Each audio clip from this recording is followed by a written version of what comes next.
Hi, I'm Jennifer Rulins, landlord, educator, advocate, and broker of One Focus Property Management. Today, I'm making you a video, a speed round of questions, everything you've wanted to know about security deposits, but we're afraid to ask.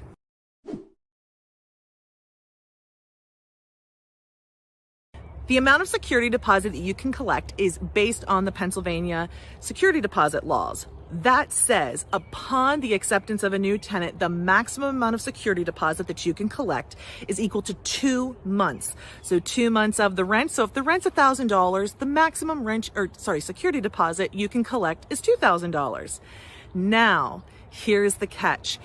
At the end of the first year of tenancy, if the tenant remains for the beginning of the second year, the landlord must then return all security deposit over 1 month's rent. Okay, so if you have a tenant stay for the second year in that scenario and you had a $2,000 deposit, you would now be returning $1,000 and only holding $1,000. Now you can increase the amount of the deposit each year if the amount of the rent goes up, keeping with the rent amount. Until you hit the 5th year, then you're not allowed to increase the security deposit anymore.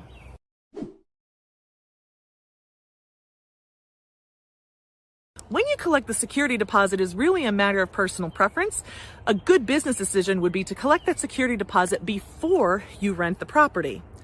Now, sometimes landlords like to work with tenants. They like to make it easier and more affordable for them to move into the property. It's perfectly acceptable to take that security deposit in payments if you choose. That should be detailed in your lease agreement, and default of those payments should be treated like default of rent.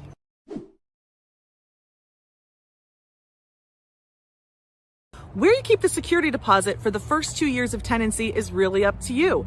I suggest that you keep it in a separate account from your personal operating funds. Those are tenants' funds. It's a liability to the tenant, and you really have no business treating it like operating capital. So put that in a separate account. That's my advice. But what the law says is that security deposit needs to be in an interest-bearing account by the beginning of the 3rd year of tenancy. So those first 2 years of tenancy, you don't have to have it in an interest-bearing account. But the beginning of the 3rd year of tenancy, you do.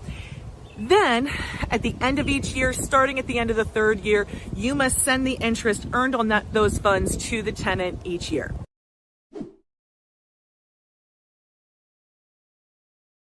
Now, you are allowed to keep the first % of interest earned in that interest-bearing account. So, if you have an interest-bearing account that is yielding less than 1% interest, you don't actually have to send any of that interest to the tenant. That can all be kept by you, the rental property owner, in exchange for administrative costs. But if you're fortunate enough to be earning an interest rate in excess of 1% on that money, then you would send anything earned beyond the first % of interest back to the tenant each year, starting on the 3rd anniversary.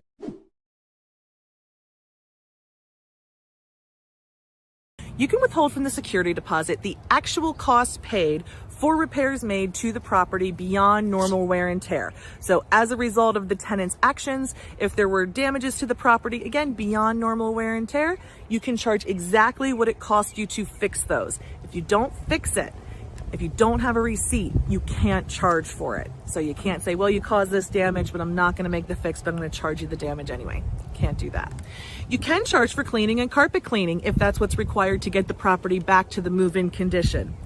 Additionally, if a tenant owes any rent charges, that would be also collectible from that final security deposit.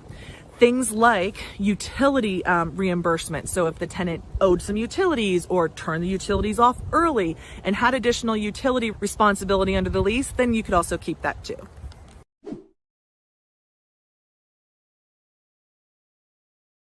The biggest mistake I see rental property owners making with their security deposit is not taking the 30-day limit after move-out seriously.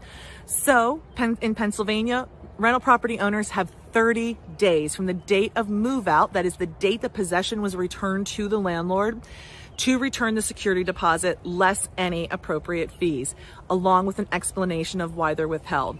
So that means if on July 1st, the tenant moved out and gave us the keys back, by July 30th, you need to have sent to their provided forwarding address and the refund of the security deposit, and if it's partially or completely withheld, an accounting of what for, an itemized list.